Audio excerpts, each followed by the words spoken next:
Di depan makam putranya, Denise, seorang wanita berusia 70 tahun, menangis dalam diam dengan air mata di matanya dan hati yang berat dipenuhi dengan kerinduan. Di sampingnya, menantu perempuannya, Mirella, ditemani oleh seorang kekasih muda bernama Marcel, dan mereka tertawa melihat situasi itu, kontras dengan kesedihan Denise. Setelah adegan ini, sesuatu yang tak terduga terjadi. Hola teman-teman. Saya Rina dan ini adalah kisah Rina. Saya harap Anda menikmati cerita ini. Dalam suasana senja yang redup, Denise berdiri di depan makam putranya Albert.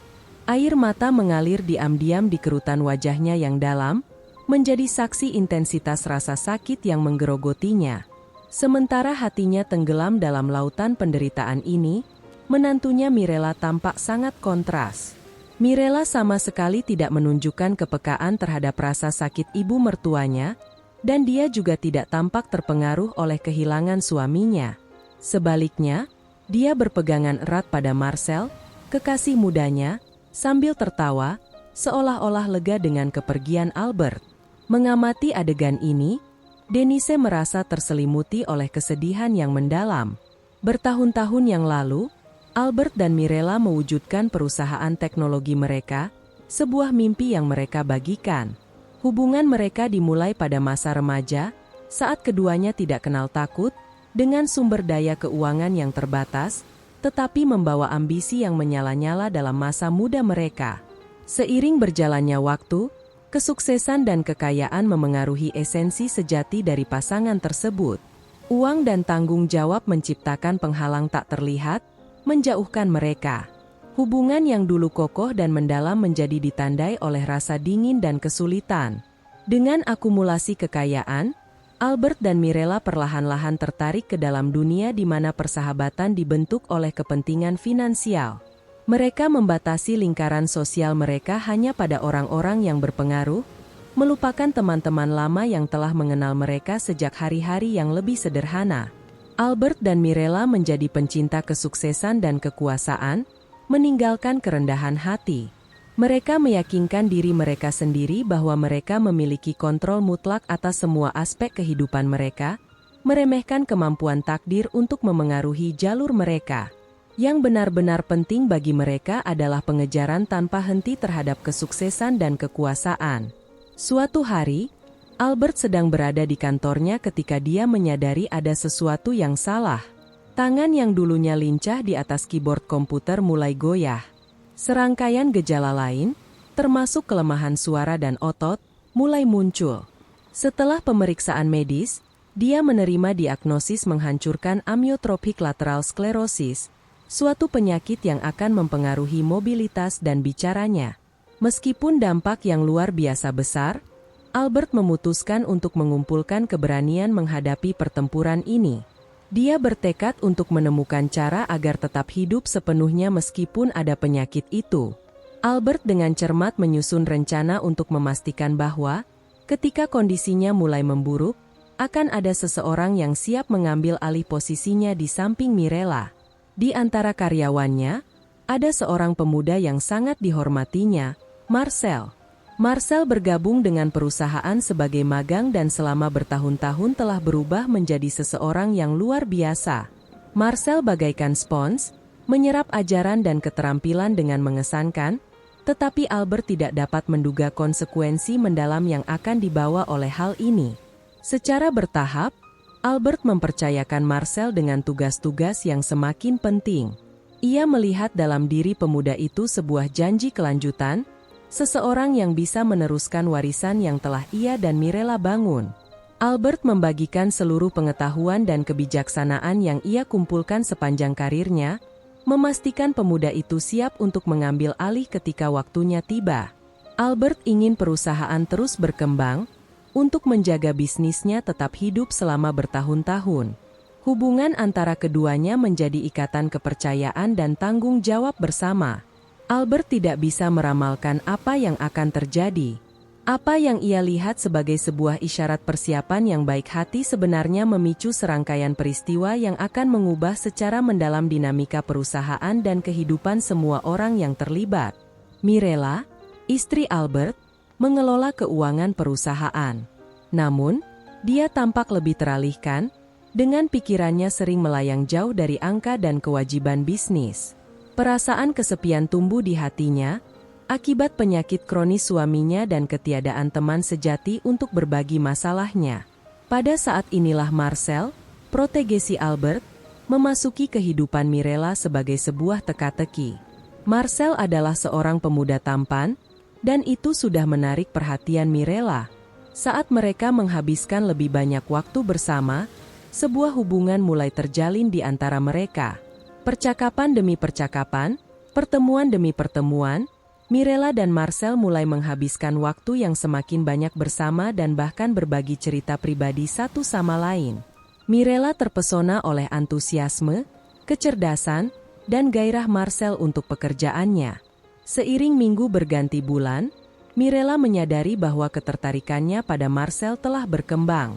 Dia mendapati dirinya dengan antusias menantikan pertemuan kebetulan di lorong-lorong perusahaan, menantikan percakapan mereka dan pandangan-pandangan sembunyi-sembunyi mereka. Pada malam yang hujan, ketika perusahaan menghadapi masalah bisnis yang sangat menantang, Mirella dan Marcel tinggal terlambat bekerja. Mereka berbagi minuman, dan dalam panasnya momen dan emosi, mereka terlibat. Namun di balik perasaan Marcel terhadap Mirella, ada sebuah rahasia gelap. Seiring waktu, Mirella, yang dulu dianggap seperti seorang anak oleh Denise, menjauhkan diri dari keluarga yang sangat ia cintai. Marcel menjadi begitu terlibat sehingga dia buta terhadap konsekuensinya. Cinta yang pernah ia bagikan dengan Albert juga digantikan oleh kehadiran toksik dari kekasihnya. Albert sedang berjuang melawan penyakitnya, berusaha mendapatkan semua pengetahuan penting tentang perusahaan di tempatnya. Dia mulai curiga bahwa ada sesuatu yang tidak beres. Dia merasa bahwa Mirella berbeda dan tidak menunjukkan kasih sayang untuk keluarganya. Jam kerja panjangnya dan sikap jauhnya tidak luput dari perhatiannya. Suatu hari, saat dia berada di kantornya, dia secara tidak sengaja melihat pesan teks dari Marcel yang terpampang di layar ponsel Mirella. Itu adalah pesan penuh kasih sayang dan intim yang tidak meninggalkan keraguan tentang hubungan mereka. Hatinya hancur ketika dia menyadari apa yang sedang terjadi. Dia tidak percaya bahwa Mirella, istrinya, terlibat dalam perselingkuhan, terutama selama masa yang sulit seperti ini, dan dengan Marcel dari semua orang. Albert adalah mentor yang luar biasa bagi Marcel. Pemuda itu memulai di perusahaan sebagai magang, dan Albert telah banyak menginvestasikan waktu dan tenaga padanya. Gagasan bahwa Marcel bisa menghancurkan kepercayaannya dengan cara ini membuatnya terkejut. Kejutan awal itu berubah menjadi badai emosi, kemarahan, kesedihan, kekecewaan mendalam. Albert menghadapi Mirella dengan penemuan itu, dan pertengkaran menyakitkan terjadi.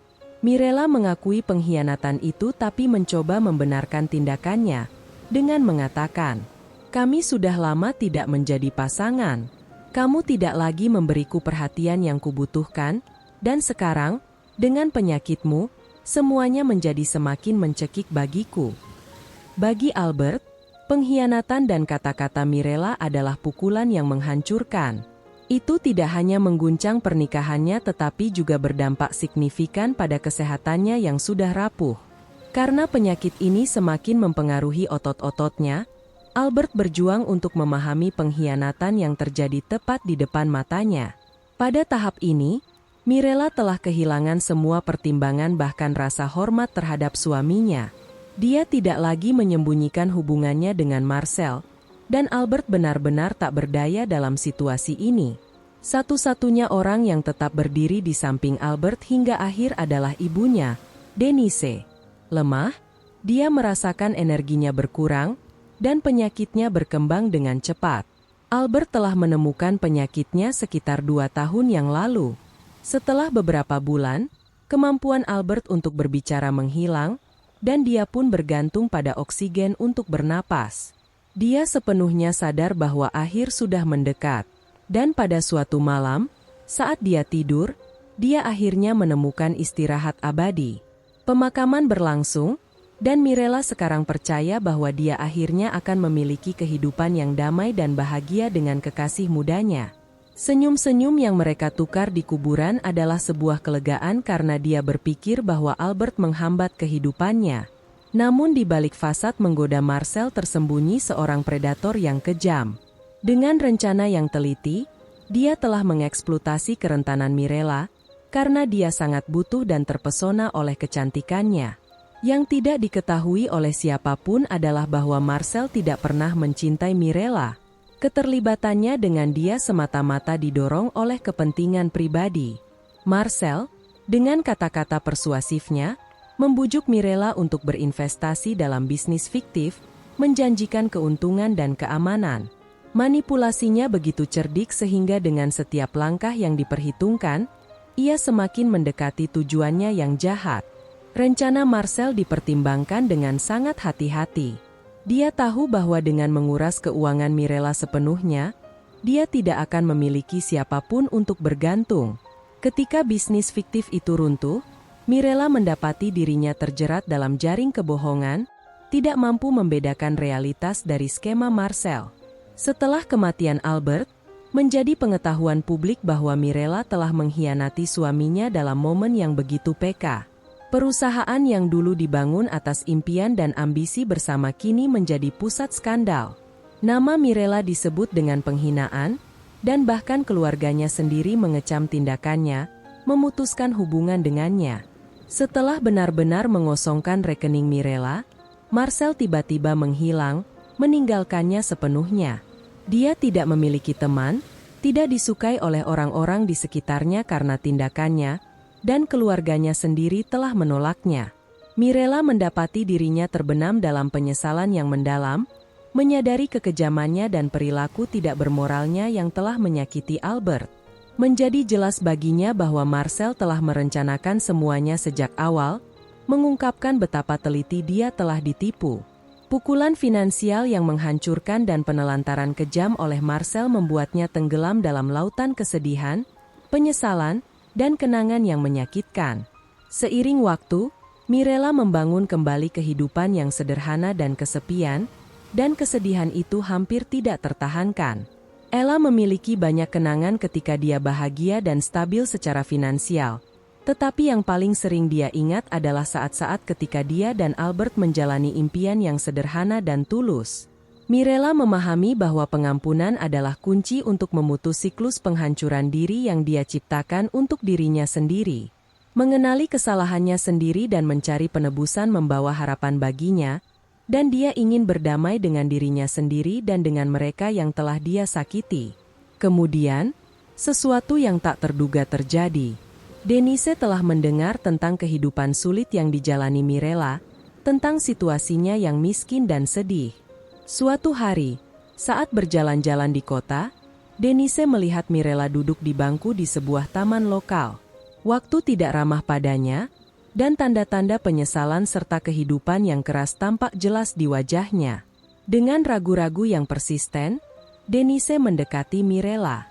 Pandangan kedua wanita itu bertemu, dan kesunyian yang berat dipatahkan oleh desahan dari keduanya.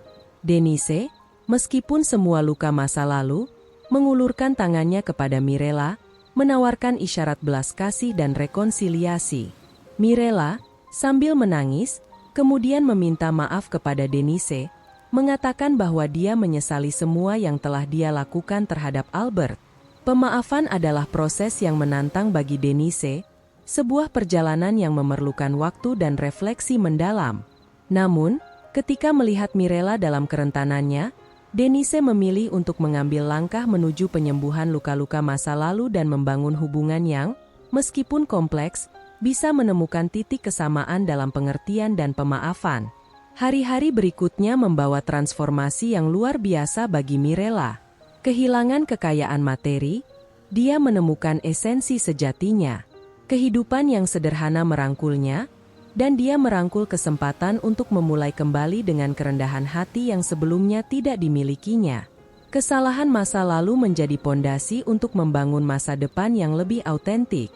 Denise dan Mirella membangun hubungan yang dalam dan tangguh, mengatasi kesulitan masa lalu. Bersama-sama, mereka berjalan menuju cakrawala yang tampak lebih cerah dari sebelumnya. Pelajarannya jelas, cinta sejati melampaui kesulitan, dan kemampuan untuk memaafkan dan memulai kembali adalah anugerah yang kuat yang mampu menyembuhkan luka terdalam sekalipun. Jika Anda menyukai cerita ini, silakan beri like dan berlangganan channel kami. Tinggalkan juga komentar dengan skor dari 1 hingga 5 untuk menunjukkan seberapa besar Anda menyukai cerita ini. Tonton juga video yang sedang muncul di layar Anda sekarang. Sampai jumpa!